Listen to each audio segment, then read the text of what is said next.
नमस्कार, मैं आकाश कुमार और आप देख रहे हैं NN24 न्यूज़। जिस तरीके से मोदी जी जो हैं वो पार्लियामेंट में वक्फ बोर्ड का बिल लाने वाले हैं, अब उसमें जो चीज़ें अमेंडमेंट होगी, देखना यह है कि वो कितनी कितनी बड़ी बड़ी चीज़ें अमेंडमेंट होने वाली है। और जो भारत देश के तमाम लोग आवाज़ उठा रहे थे कि वक्फ बोर्ड की जो शक्तियाँ हैं उसको सीमित करा जाए, उसे असीमित नहीं रहना चाहिए, तो हम जनता से बात करते हैं। मेरा नाम सनातनी रवि रंजन है। अभी आपने देखा होगा कि जिस तरीके से एक न्यूज़ आ रही है पार्लियामेंट में वक्फ बोर्ड पे अमेंडमेंट होगा, कि क्या सोचते हैं आप इस पे? मैं तो बोल रहा हूँ कि अमेंडमेंट करने की जरूरत ही क्या है, ख़त्म ही कर दो, सारा कहानी ख़त्म हो जाए, ख़त्म करके साइड करो। क्या ज़रूरत है इस देश में, जब संविधान पहले से ही है तो अलग अलग कानून, अलग अलग समुदाय के लिए अलग अलग विशेष प्रकार का एक कानून देने का क्या प्रस्ताव पास करने का क्या ज़रूरत है। लेकिन हमारी ऑडियंस वक्फ बोर्ड के बारे में जानना चाहती है, आप नॉलेज रखते हैं इस बारे में, आप थोड़ा बताएंगे? जितना मैं रखता हूँ उस हिसाब से मैं आपको बताता हूँ। इनका क्या है ना कि ये जिस ज़मीन को, चाहे जो ज़मीन हो चाहे जो भी प्रॉपर्टी हो, उस पर जाके बोल देंगे कि ये हमारे वंशजों का है, हमारे पूर्वजों का है, तो ये उनका हो जाता है। ये सबसे गंदी चीज़ है, ठीक है। आप कोई भी इंसान किसी के ज़मीन पर जाके बोल दोगे कि आपका है तो आपका हो जाएगा। उसके पास ऐसा रूल है कि इनके खिलाफ कोई कोर्ट नहीं जा सकता, इनके खिलाफ कोई कोर्ट नहीं जा सकता। कह रहा हूँ वक्फ जो है इस्लाम में कहा जाता है, वक्फ तो वो होती है जो इस्लामिक लोग अपने दान में देते हैं ज़मीन। कौन से दान में दिए? इतना जमीन पड़ा है, कौन सा इन्होंने स्कूल खुलवा दिया, कौन सा इन्होंने अस्पताल खुलवा दिया की बात बता रहे हैं, कौन सा दान में दिया है जी? बाकी ये लोग लेते ही हैं, लोगों का हड़प लेते हैं, ये तो काम है वक्फ बोर्ड का, लोगों का जमीन हड़पना।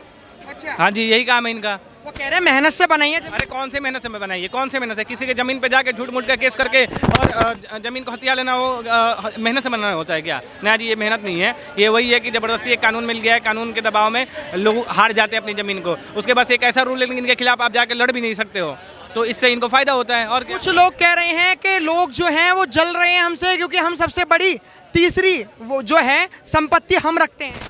अरे कैसी आपकी संपत्ति कैसे हो गई? इस देश का संपत्ति इस देश का होना चाहिए, एक खास वर्ग का नहीं होना चाहिए। एक खास वर्ग का कैसे हो गया संपत्ति, इस बात पे सोचिए ना आप।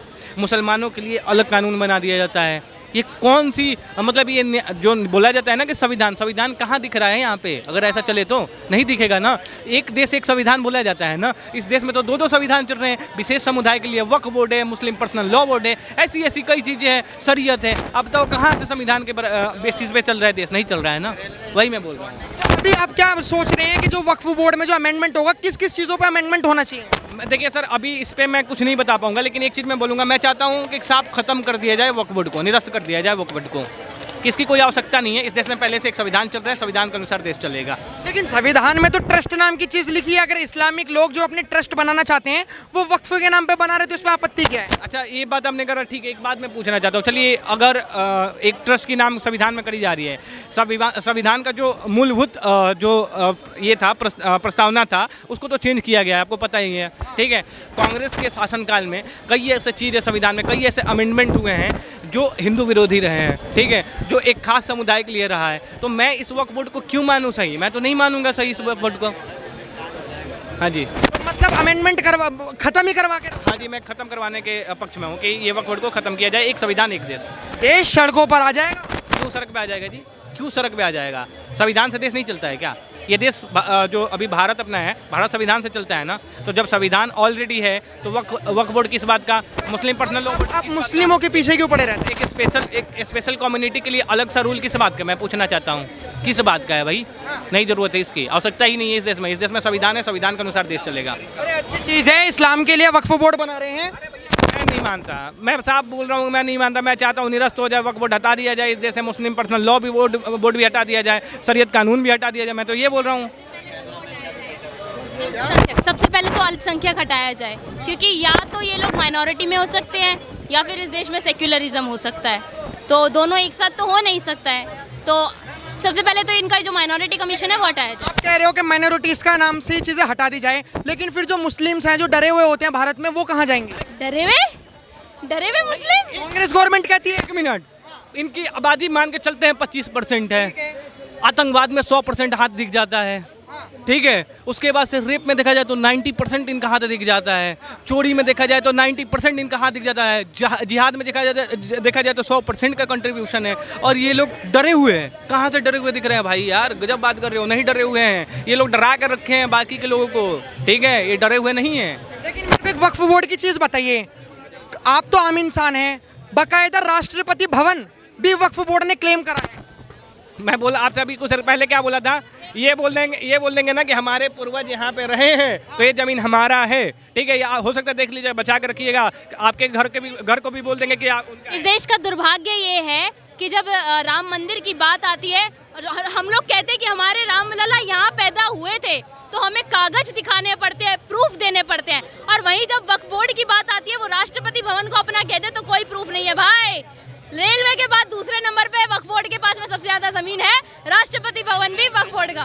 तमिलनाडु में 1400 साल पुराना मंदिर भी वक्फ बोर्ड के अंदर में आ गया। क्या लगता है वक्फ बोर्ड की पावर कम होनी चाहिए? भैया मैं बार बार कह रहा हूँ आपसे, गला फाड़ के कर रहा हूँ कि निरस्त किया जाए ना वक्फ बोर्ड को। क्या आवश्यकता ही नहीं है इस देश में, इस देश में आवश्यकता ही नहीं है। दूसरे के संपत्ति को जबरन अधिकार में लेना ये कहाँ से सही है भैया? और ऐसा कार्य, ये घृणित कार्य कर रहे हैं लोग। आप बताओ 1400 साल पुराने मंदिर को ये बोल रहे हैं हमारा हो गया, राष्ट्रपति भवन को बोल रहे हैं कि हमारा है, सारा चीज़ तो इन्हीं का है, तो फिर क्या रह गया इस देश में? एक बात मैं पूछना चाहता हूँ, इनका तो कुछ नहीं है इस देश में, इनका तो इस देश में कुछ नहीं है। ये देश किसकी आपको पता है? इस देश श्री रामचंद्र का है, ये देश भगवान महादेव का है, माँ भवानी का देश है ये। इन लोगों का कौन सा देश है भाई? कौन सी बात है? लेकिन एक चीज़ और समझना चाहता हूँ, जैसे आपने देखा होगा कि पाकिस्तान और हिंदुस्तान का जब बंटवारा हुआ था तो जो हिंदू थे पाकिस्तान के वो भारत में आ गए और जो भारत के मुस्लिम थे वो पाकिस्तान चले गए।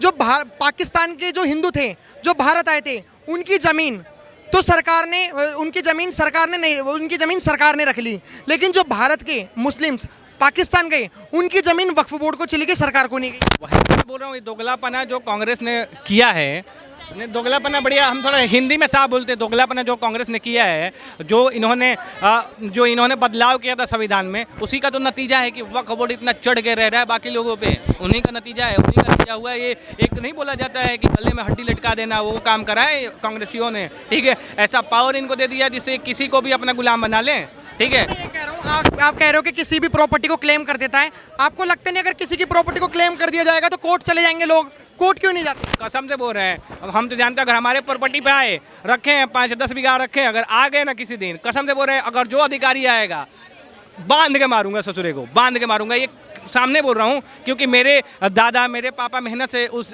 चीज़ को हासिल किए हैं। खाली तो पुलिस ही करवाने आएगी ना, क्योंकि सुप्रीम कोर्ट ने तो वक्फ बोर्ड पास करा है। वकील आएगा ना जो वक्फ बोर्ड का वो लेके झोला लेके आएगा ना, उससे मिलूंगा भैया, साहब से मिलूंगा कि अरे भाई जब तुम्हारा जमीन आओ हमसे थोड़ा फरियाओ, देखते हैं या तो हम रहेंगे या तो वो रहेगा। जेन्युइन सी बात है भाई, हम अपने मेहनत से बनाए, हम छोड़ेंगे क्या ऐसे इतनी आसानी से? हम नहीं छोड़ने वाले भाई, हम देख लेंगे बढ़िया से। सर है फिर पार्लियामेंट में वो वक्फ बोर्ड के अभी तुरंत देखिए, अभी ये तरीका चला जा रहा है उसके ताकत को कम करने का।